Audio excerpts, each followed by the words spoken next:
in the background that I'm assuming is my guest. I'm going to let her work out whatever she's working out before I bring her on. There she is, up bright early in the morning, 6:30 for her. Sarah Bils. How you doing, Sarah? You doing okay today? I'm tired. How are you guys? You look a little tired this morning. I'm sorry.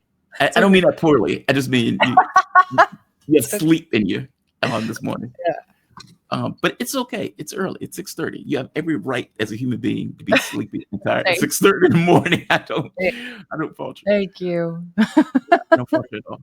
All is forgiven. You're good. Sarah Bils, DD Geopolitics, a fantastic network. Sarah, what time does the show come on with the other guy? All of my other shows are at 1 p.m. except for you and I are at 6:30 and then 5 p.m. Yeah, everything else is at 1 p.m.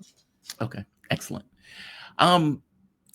When I was asking you about the stories today, I want to hit this because I didn't know entirely how to place this, but I'm curious on your take about it. Iran apparently got intelligence, and I guess these were two files, or maybe there was one, and they just kind of. There's three. I think 3 different videos. Yeah. Oh, okay. So it was 3. One was from Grossi from the IAEA, where Iran, the Israelis apparently had been spying on him, and like spying him in weird situations, like he's sexually abusing Minnie Mouse. He's. I didn't watch that video. Well, there's one where he's like kissing Minnie Mouse, and it's like, how do you? Yeah, I saw that. Like it was like, oh, we're in like their personal something. I was like, I'm not. Yeah. I don't want to know. They were like spying just on his life in general, which is creepy. Yeah, it's so creepy. He's out with his family, and he thinks he's just out having a good time, and there's some weirdo Israeli eating hummus, staring at his videos. It's like, what else do they know on Grossi? Do they have a sex tape of Grossi? Like, how far did this go? But what are they implying, right? Like they're not obviously not going to show everything. What are they implying? Exactly. And that was the part that I didn't quite get. So this was the nuclear sites where Iran apparently had either cyber or whatever, but somehow they got access to Israelis who were dealing with the nuclear sites, nuclear scientists. Yeah. They paid them. Oh, you said they paid somebody in order to get the information. Basically, that's what that's what the no, it wasn't the Ayatollah, it was the secretary, or like one of the sheikhs of defense, and he said, oh my god, it was so funny, I posted it, it went viral. He said something like, you should pay your workers more, that way they can't be bribed to give us information about your nuclear sites. Really? Yeah. Oh, that's a dick move. That's a dick. Funny. It's very funny. Like he's showing like nuclear scientists, he's showing the labs and everything, basically saying, how is the world pretending like Israel doesn't have nukes? Here they are. Here's the scientists. Here's the location. Here's all of these things. Why is Iran doing this is the interesting question that I want to hit with you. I think that they know what's coming. Everybody knows what's coming, I guess. Yeah. I came to the same assessment, by the way. Yeah. That they are. But they want to kind of show, like, we're not, like, you thought that you had us last time. Iran was completely infiltrated back over the summer. Yes. So now it's maybe just being like, guess what? Like, so are you. And your scientists aren't safe. Yeah, he said, instead of thinking about how to solve Iran's water crisis, think about how to increase the salary of your employees, many of whom cooperated with us in exchange for small amounts of money. I believe it. I believe it too. Otherwise, how did they bribing Israelis probably isn't that difficult. You know what I mean? Yeah. That's amazing, though. I agree with you. I think it probably boiled down to the NPT. They may pull out of that. We no longer work with the IAEA. The US and Israel is going to use that as a pretext. We know what's coming. Mm-hmm. And we are putting this into the water. But the catch is, I don't believe for a moment that Iran will hit the nuclear facility. No. But threats only matter if you're willing to go through with the threat. Like, for example, I believe fully that Israel will launch a nuclear weapon. What are you talking about? The whole entire axis does threats that they never follow through on. That's like their MO. I know, but that's my point, sir. Yeah, but That's fine. it's like their thing. It's not like we're gonna change it now. They've been doing this the whole time. It's For like, 2 years, we've heard about how Hezbollah has like a secret cache of missiles that any day now they're just gonna ruin Israel. It's they're all like that. The only people that promise anything and then follow through are the Yemenis. yes, who, by the way, did an attack on Iliad today. Yeah. I've actually been to that port. It looks like Little America. Like if you're coming out of like Egypt and you end up on Iliad, it looks like Little America. But yeah, they hit, apparently injured 20 something people. So that was yesterday, right? Killed one, Who's yesterday? injured 20. It depends on Yeah, who's yesterday. yeah, yesterday. You know, po. You know. Benzona. Yo, Okay. why? And Yo! Yo! Yo! I think we have one more. Yo! Yeah, this one, you can see it coming in. Yo! There it is. Yeah. And bam.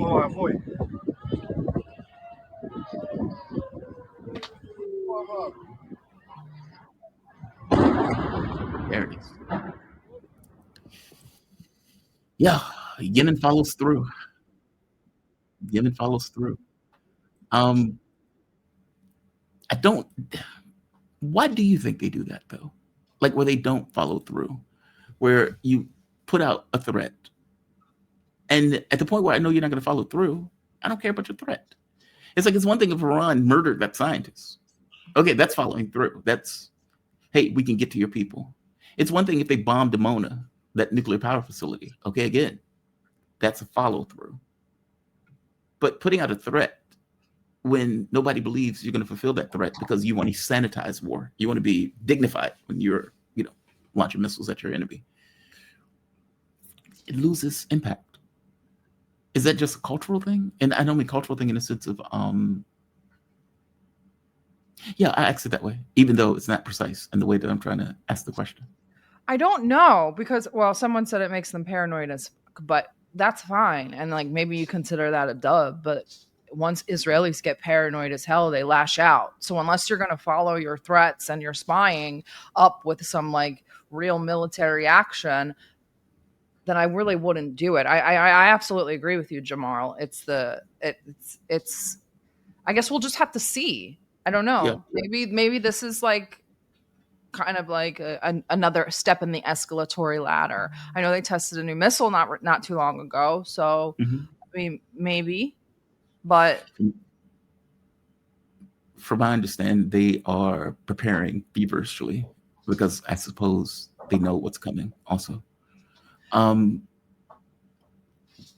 hope people like understand that nobody's coming to save you. There's no international law right now. There's no UN. There's no nothing. So if you're going to make threats to someone's nuclear facility or say, we're watching you, you have to have the wherewithal to back that up because no one else is going to. Yeah. I guess from their perspective, though, that attack is coming either way. And so in their minds, we're going to get prepared in order to deal with this issue. I'm curious on whether you think Russia and China gets involved in this. And let me explain why. The first attack that took place, okay, it was 12 days, saw what happened. But I would imagine that Russia and China are thinking to themselves, they just went after our linchpin, meaning this kind of fixture that is required for our sensibility of the world and for our own safety. They tried to take that government out, like in a full blast. And then you look at the other countries that are effectively set on fires around China.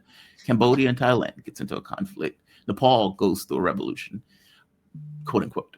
There was another one, but all of these things are not happenstance. These things are happening for reasons. And now you have a situation where they're going after one of the main linchpins of this multipolar global order. If the United States gets involved, does Russia almost have to get involved? I mean, I suppose China's going to be giving them goods and services and materials, but is this one of those things where you can't sit this out? because of what's on the line. What are the expectations that are being placed on Russia? They don't have a mutual defense treaty with Iran. That's true. No, that's true.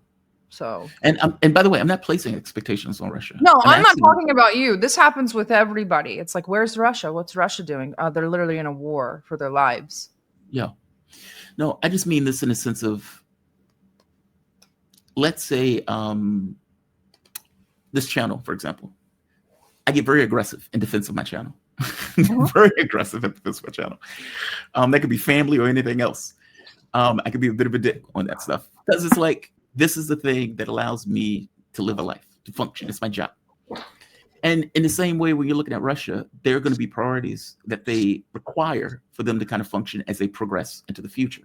And if you're looking into the future and you say, okay, in 10, 15 years, if Iran is not there, we're fucked.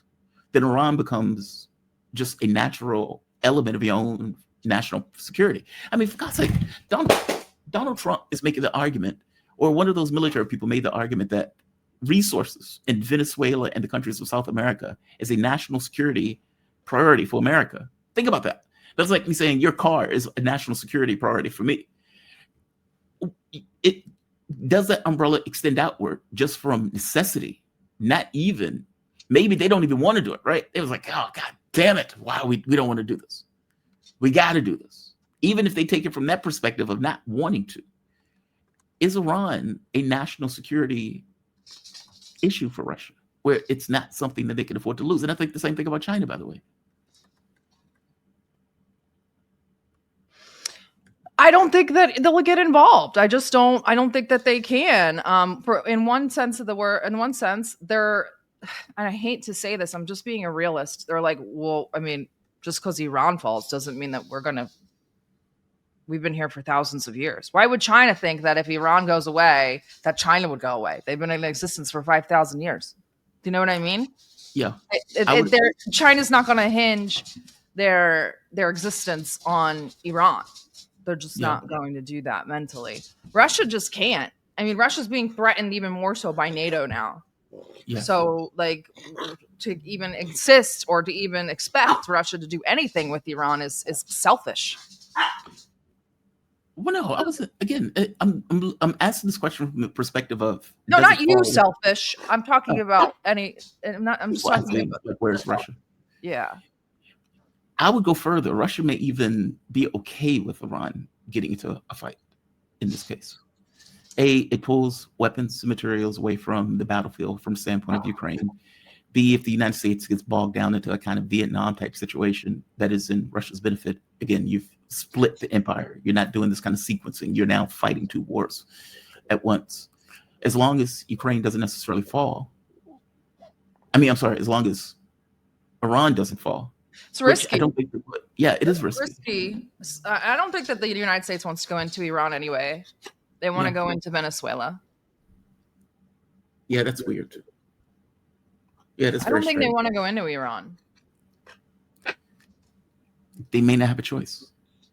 I mean, it depends. Did you hear the story where at the end of the war that Netanyahu went to Trump and said, hey, I'm going to use nukes? And Trump was like, wait, don't use nukes. We'll handle it. We'll deal with it. In which case they made the deal with Iran for this kind of theatrical, you bomb these buildings, we'll bomb your boat, or we'll bomb your base, and we'll call it a day. If that worked once, then that works all the time.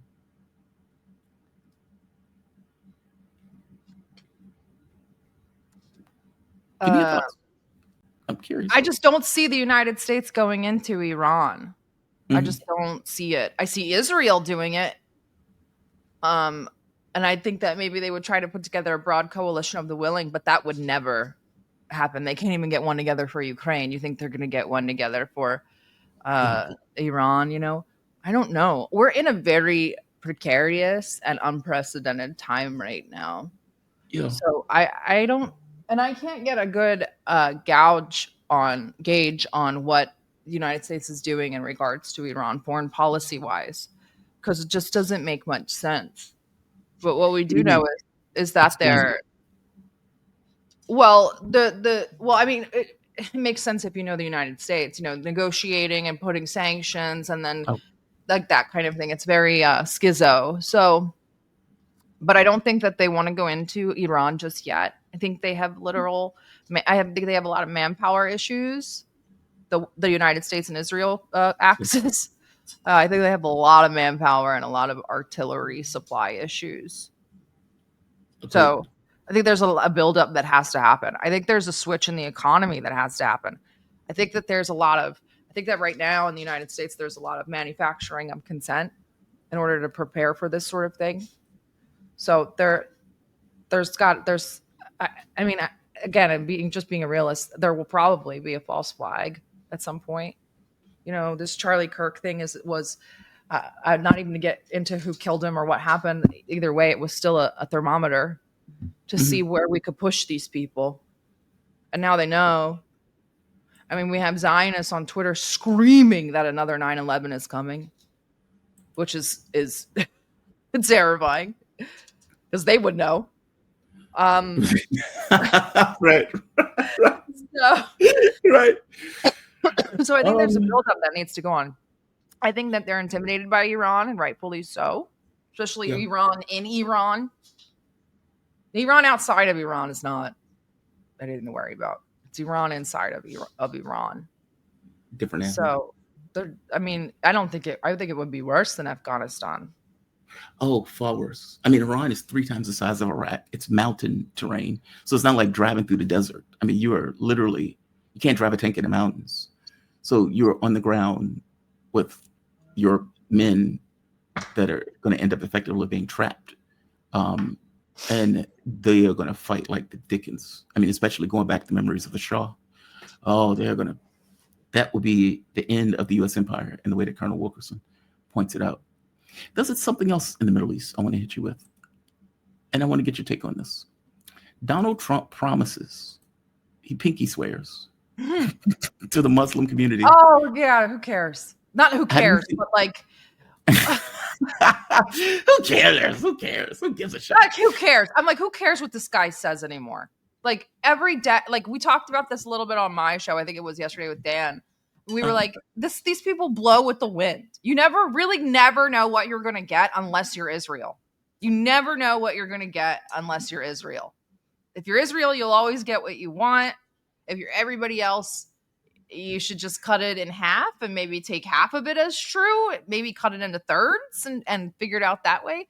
But these people, they lie like they breathe. It's really insane. And Trump suffers from this really weird recency bias. And everybody says, oh, he feels he needs his ego stroked, but he also does the other way. He also strokes their egos a little bit in business or tells them what they want to hear. And you can see that. So he has a meeting with Zelensky. He comes out and goes after Putin. That's recency bias. Now he says, now that I know what's going on, and who told you what's going on? Zelensky?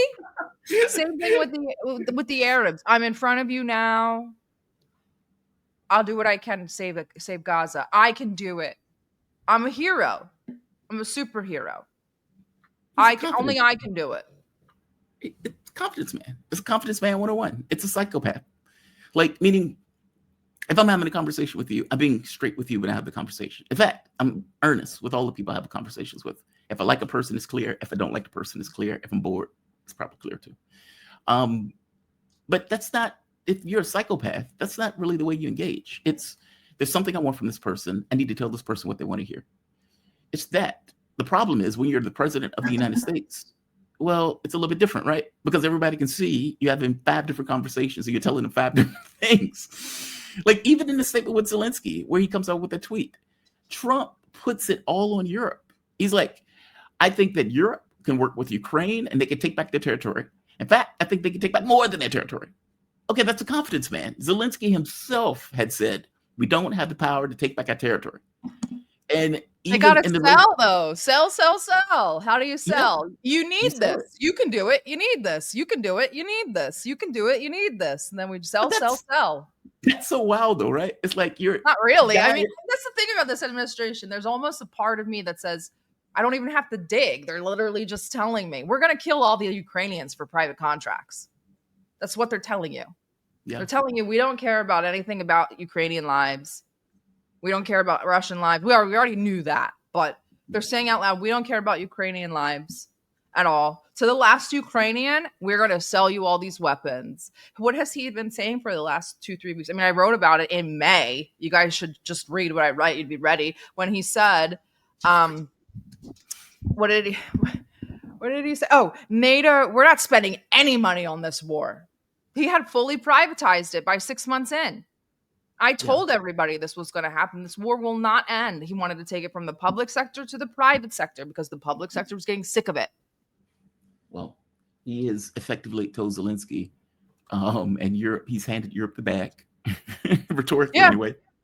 And he's like, Europe, you deal with this. I really believe deep down in my heart of hearts that Zelensky can take back all of the territory working with you. And it's like, what? What are you talking about? And then later on, he's like, well, I wish you guys the best. We'll continue to supply weapons. But I'm out. And you read that and you're like, is he on something? It's so wild. Like, because look, the US led them down this pathway, led them down it all the way.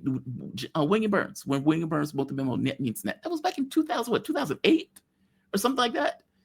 And meaning they knew that this was going to create a context of a civil war that Russia was going to get involved in. Okay, William Burns is a prophet or psychic, or he just looked at the political winds and saw exactly how this was going to turn out. And so the U.S. led them down this path. And now for the U.S. to be like, all right, you guys have a great day. I wish both of you the best. You're awesome. We got another war or two to get to, so you guys take care. Yeah. We'll see on the flip side. It's that. That's amazing. That's a hell of a tweet. That's a hell of a tweet. So I wrote some new wars, and then we'll make the other wars bigger as a treat. Like, not no new wars, some new wars, and we'll keep the old ones going. Like, it's just madness. But you know, you're living off this belief that Trump will come to their rescue. I don't understand what they're thinking. I think that's the thing is, like, you can't. There's only so far you could go. You can't squeeze blood out of a stone. Or I think that's what they think. I think in their minds, I think in their minds that this is why you're getting all these false flags. Russia invaded Estonia. Russia dropped a bomb on the house. Oh, actually, it wasn't Russia. It was Poland. And apparently, how ridiculous! How ridiculous! I know, but it doesn't need to be real. They just need to create. It doesn't need to be real. When the drone thing was happening in Poland, we were all going, this isn't real. This is a false flag of some sort. And it was. Those drones were veered off course by electronic warfare. We know that now. And Poland had to bomb its own house to make a scene. Then you have Estonia, and Estonia is chomping at the bit to get involved in this war. This is how stupid these EU people are. Estonia has 6,000 troops to spare. Yep. Not even to spare. It will ruin them militarily to give to Ukraine. Russia goes through, according to Trump's own admission, which I don't know if this is accurate, he says they go through 7,000 a week. Yep. How long do you think the Estonian military is going to last in Ukraine? A month? A day. That? Just a day. This Planet of the Apes. I don't know what they're really thinking. You know what I mean? Like, what's the thought process here? What is the plan? I know the plan for Germany and Utopianville is to rebuild their military industry like it's 1930 again. It's just like you're living in a fantasy world. They're living in a fantasy world. I think there are two plans, potentially two plans. It depends. See, it's like if you talk to somebody in government versus out, they come to different assessments. But I think Europe is either thinking, A, there's no feedback mechanism from Ukrainians dying versus our societies. So it's not like if you're in a war and let's say you send somebody off to Iraq, those people die, people get angry in the United States and they put pressure on politicians. That feedback mechanism doesn't exist. So the US, UK, France, they don't care about Ukrainians. Like they can die as many as they want. They don't care. They didn't care about them before. No, they never did. That's why it used to piss me off when people used to have the like little Ukrainian flag and stuff like that. It's like this virtue signaling stuff. You're getting people killed. The main thing I think, though, that what they're going with is either we can create enough false flags where we can then create a justification to get involved in the war before Ukraine falls. So it's like that moment before Ukraine falls to be able to say, we have a justification now to get involved because Russia invaded whatever. in which case we are now militarily involved backing up Ukraine with the belief that the idiots who go in first, when they die, they're going to look to Trump and say, oh my God, the Russians have just killed the entire Estonian military with one bomb strike. Trump, you have to do something. And then the catch becomes, okay, well, what does Trump do? You're going to have all these neocons screaming at him. You're going to have Lindsey Grahams of the world screaming at him. Well, you got to do something. You got to do something. You have to help our allies. I mean, are you really going to let NATO crumble? What does Trump do in that situation? He lets NATO crumble. You think so? I do. Explain that. Why? Because he's been wanting to get out of NATO for years. And MAGA wants him out of NATO badly. So if we could get this last hurrah and squeeze this last couple billion out of NATO, all the better. And then we're going to employ a Golden Dome system. We don't need NATO anymore. The United States is opening up subscription plans for air defense. What do you need NATO for when Estonia is going to have to buy a subscription from the Golden Dome? I'm very skeptical that the Golden Dome is ever going to exist. It doesn't matter. They'll still take the money for it. Well, they'll take the money. No, half these things don't come to fruition. More than half. 80% of these things don't come to fruition. They just get the contracts in place, and then like what happened to Hyperloop? Remember that? Yes. The high speed rail. They got it in China. They got it in China. It went to China. It left California, went to China. But they absorbed so many billions of dollars for that project and never did it. It's all money laundering. Think of the overruns for the F-35s. I mean, and it only works half of the time. And apparently you can't even fly it in the rain. I mean, like it's insane. Like the amount of money. Like that's why when they say we spend $1 trillion for the military, they act as if that $1 trillion is a military parade. Like in other countries, you may have Russia and China to do their Victory Day parade. With us, it's we spend $1 trillion on our military. That's our Victory Day parade. But my thing was always, you never know what the bang for the buck that you get out of it. Because how do I know how much of that stuff is fluff? How do I know how much of that stuff is even actionable or can be used? I mean, you have people who are basically trying to put their hands in a honeypot without any kind of real checks on whether that stuff is really delivering in the way it's supposed to, like return on investment. So no, I feel you on that. The other plan for Europe may be to force Russia to swallow it whole. To say, all right, we can't win it. We don't want to look bad by owning up to the fact that we effectively lost badly on a world stage. Mm-hmm. So we're not going to accept anything. So we understand that they're being eaten alive. We understand that Ukraine is falling. Fuck it, let them fall. Swallow them whole. You get 2 million men in order to occupy the entirety of Ukraine, or at the very least the western part of Ukraine, and you deal with the rebuilding. You deal with all of this stuff. Meaning they just don't accept anything. Like we don't want any deals. We're not going to ratify any treaties. We're not going to do anything. We're just going to let it fall and you handle it. That's the other option. It kind of looks like there's a little bit of that.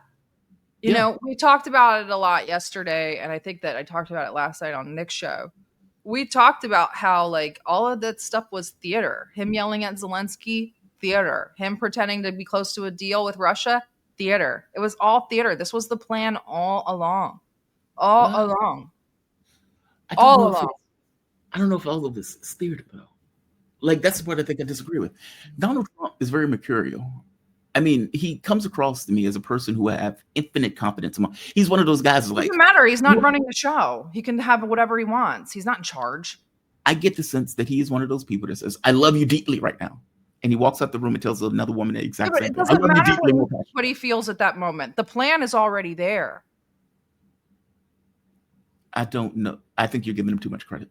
I think you're giving him too much credit. He has no power. Their plan was already in place.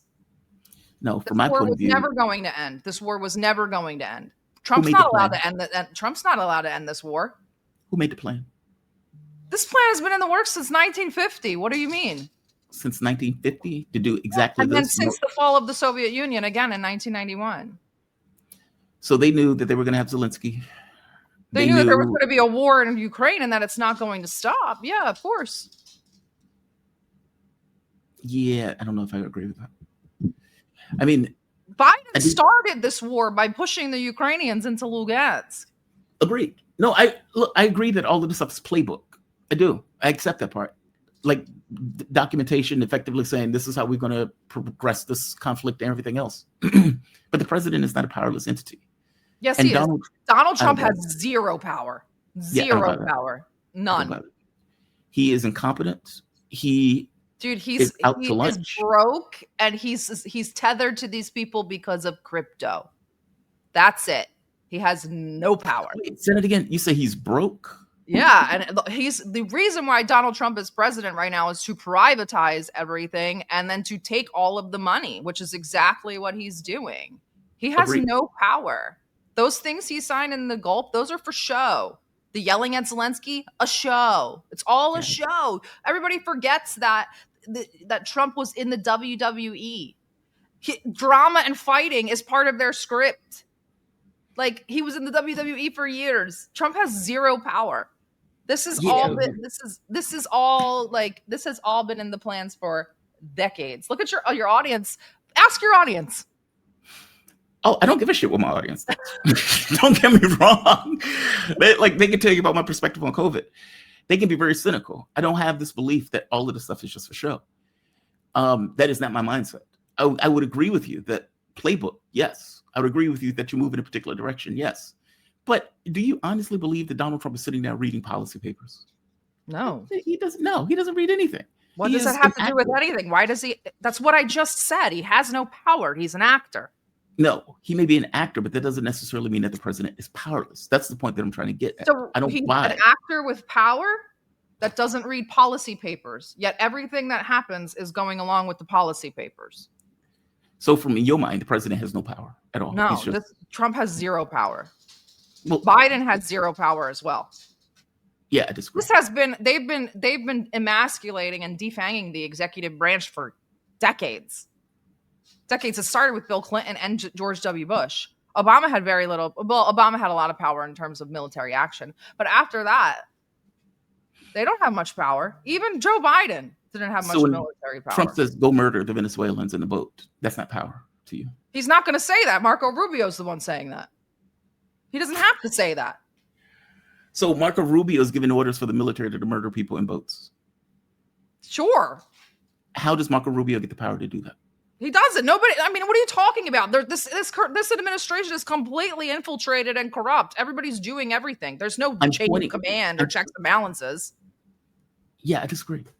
You have this belief that all of this stuff is just acting and stage play, and I don't buy that premise. I don't get this premise. That the No, president you're no. I'm not saying that like everybody's an actor. I'm saying Trump is a powerless actor. Like, I mean, please just go listen to Brian Berletic. Trump. Let me ask you this in a different way. And like playing with leaders and like fucking around. That shit is all just a show. A show. Look, I would agree with you. Trump is incompetent. I would agree with you that Trump doesn't read policy papers. I would agree with you that he's a leaf in the wind. Oh, he's not an actor after he did decades of acting. But that is different than. Let me ask this in a different way. Do They're you believe all the office actors, of the president? you know that, right? They all have like presidency? IMDb's. Do you believe that the office of the presidency has power? Yeah or No, not right now. No. Wait a minute. Not right now, or just in general? I mean, it's not like the power goes away. Either the office. Yeah, it did go away. Power It literally did go away. The executive branch was emasculated. It was defanged. By who? I guess the State Department. The State Department gets its power through the presidency. No, they don't. Come on now. Come Yes. on now. You think The Victoria State Nuland was Department getting her power from Obama? Get real, Jamal. Wait, did Hillary Clinton get her power from Obama? I said Yes. Victoria Nuland. No, she did not. She was way in power before Obama even existed. The president sets the agenda in regards to what they're going to do. And You're yes, crazy. they tend to, I disagree. you can disagree. I'm just saying, from Foreign president to policy, president to foreign president. policy never changes. Exactly. When the president comes in, the president takes the agenda of the previous president. It's just the way it works. It happened, and you can go all the way back from Bill Clinton to Bush, Obama, etc. So but that power is being conveyed through the presidency. That power is not just coming from nowhere. Who is the deep state? I don't know. I have no idea who the deep state people are. They're the ones running the country. Okay. Yeah, we disagree on this. I don't. The notion to me that the presidency doesn't have power of the office, I don't buy. You can say that Trump is out to lunch. That The I would office agree. doesn't do anything. What the office of the presidency doesn't do anything. What does he do? He signs executive orders that mean nothing, and that's it. And hang out with Caroline Levitt. What are we talking about here? An executive order is literally an executive order. That's It may be all that struck they down. do. I And half know. the executive orders get shot down in court. So the other half don't. And what do? It doesn't Nothing. really matter what they do. They don't I'm go pointing anywhere. out They just that make it's fake been- contracts and money launder. And come on, Jamal. And that's not Come power. And you don't think that's power. The ability to control where money goes. If you're making the argument to me that Donald Trump is effectively grifting and stealing money from the government. 100%. 100%. Right. Do you not read That is about the the power to World control Liberty the purse strings. Financial? World Liberty Financial is a fucking pyramid, like money laundering scheme. Yes. And That's why Trump is in the presidential office. Right. To run crypto schemes. I'm just trying to point out And that to switch whether the it's debt financial, to a crypto. whether it's financial, whether it's murdering somebody abroad, the president That's not has the power. ability He's to do doing it because he has to. He's beholden to his donors. Okay. He's beholden to the Adelsons. He's beholden to Peter Thiel. He is beholden to these people. He has no choice in the matter. Okay. I don't know if that's true. If Donald Trump has no choice in the matter. I don't know where you're getting that from. But fair enough. Doesn't make him less evil or horrible. He's a horrible human being. He's a horrible human being either way.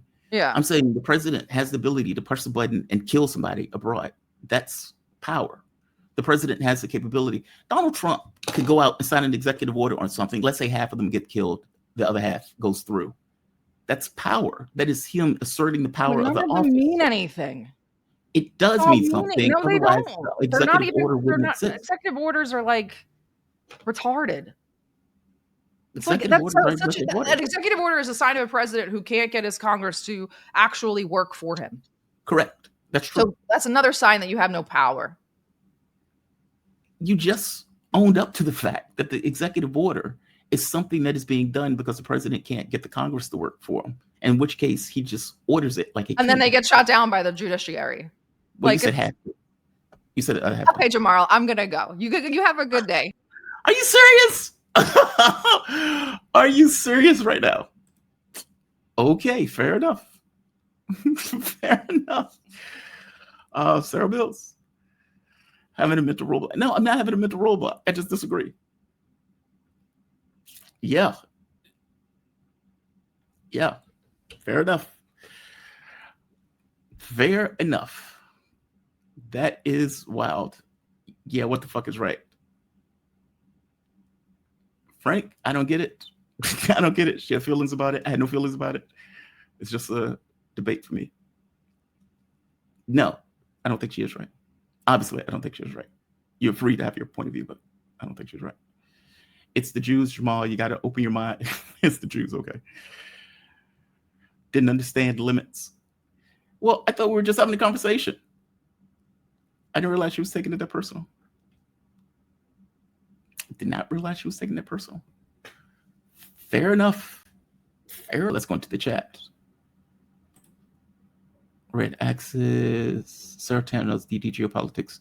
Yes. Her channel is DD Geopolitics. Look, her channel is fantastic.